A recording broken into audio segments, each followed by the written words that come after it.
it's ellipsis. So today's lesson is on one of the punctuation marks, that is bracket.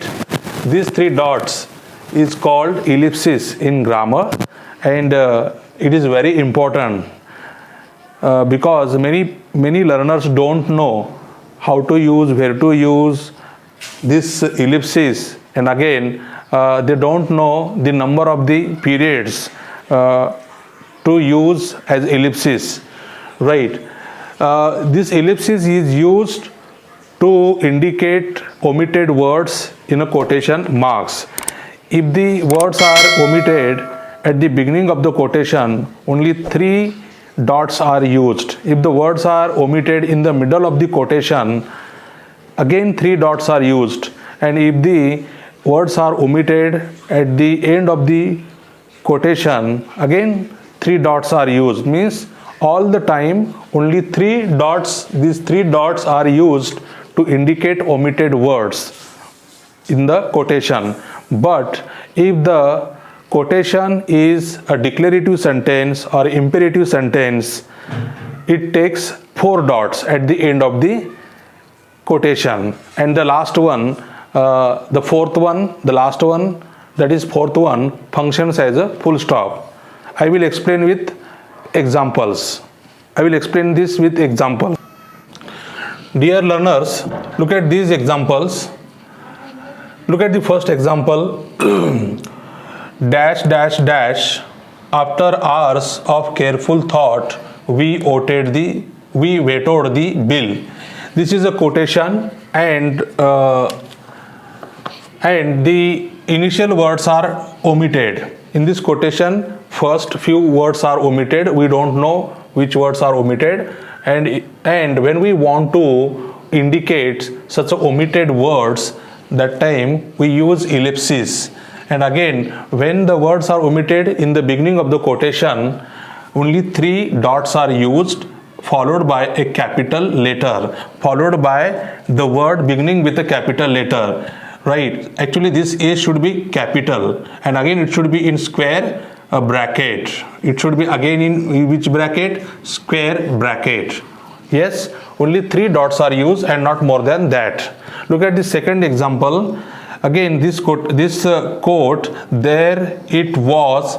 gone. Again only here only 3 dots are used. As I already told you that when the words are omitted in the beginning of the quotation, only 3 dots are used. When the words are omitted in the middle of the sentence, only 3 dots are used. And when words are omitted at the end of the quotation, only 3 dots are used, and the last one, it functions as a full stop. Sometimes you see 4 dots in the end of the quotation, and it happens only in case of declarative or imperative sentences, and the last one functions as full stop.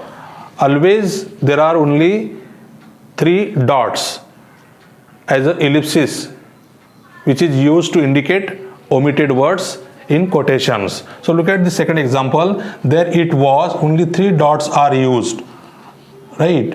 Followed by a full stop at the end of the quotation. Look at the third example. We shall never surrender. How many dots are used here? Only 3. 1, 2, 3, and this one, last one, is functioning as a full stop. Since it is a declarative sentence, it takes full stop, so the last one is functioning as a full stop, right? Look at the last example. Again a few words are missing or are omitted at the beginning of the quotation, hence only 3 dots are used here. Again some words are used in the middle of the quotation, again only 3 dots are used. Go where there is a no path, where there is, actually it A should not be there, where there is no path and leave a trail. Again there are only 4 dots at the end of the quotation.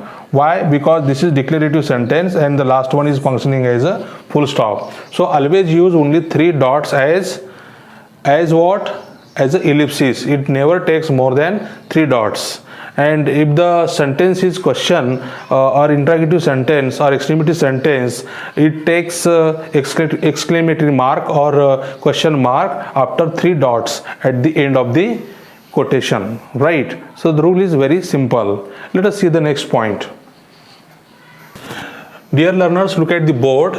So here are the examples of exclamatory sentence and interrogative sentence. The first one is, she cried, in quotation marks. How can that be, right? Some words are omitted at the end of the sentence, and we have used only 3 dots followed by a question mark, right? We cannot use 4 dots here because the sentence is interrogative sentence, hence it takes only 3 periods or ellipsis followed by a question mark. Again, it is inside the quotation mark, not outside the quotation mark, right? Look at the second example. He exclaimed, comma, into double inverted comma, what a cute baby, right? Again, it takes only 3 ellipses or 3 periods followed by a exclamatory mark. Why? Because it is, since it is exclamation, it will take exclamatory mark after 3 periods at the end of the sentence, right? If the words are omitted in the beginning of the sentence, we use only 3 dots. If the words are omitted in the middle of the sentence, again we use only 3 dots.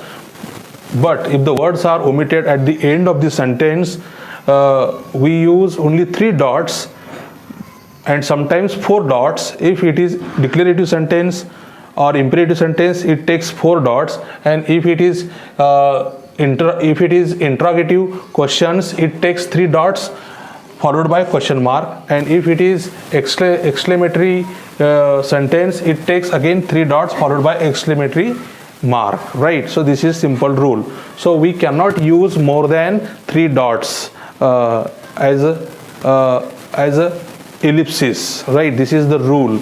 Many times what happen, people use any number of dots to indicate omitted words in quotations, and that is not correct. That is incorrect way of writing. So this is the correct way of writing or indicating omitted words in quotations, at the beginning of the quotation or in the middle of the quotation or at the end of the quotation. Hope you understood how to use ellipses to indicate or to denote omitted words in quotations or in sentences.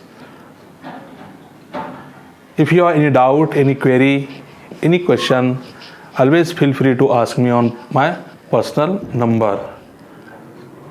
Please don't forget to like, share and subscribe to my channel if you think you learned something new in this short video. Thank you. Have a knowledgeable day ahead.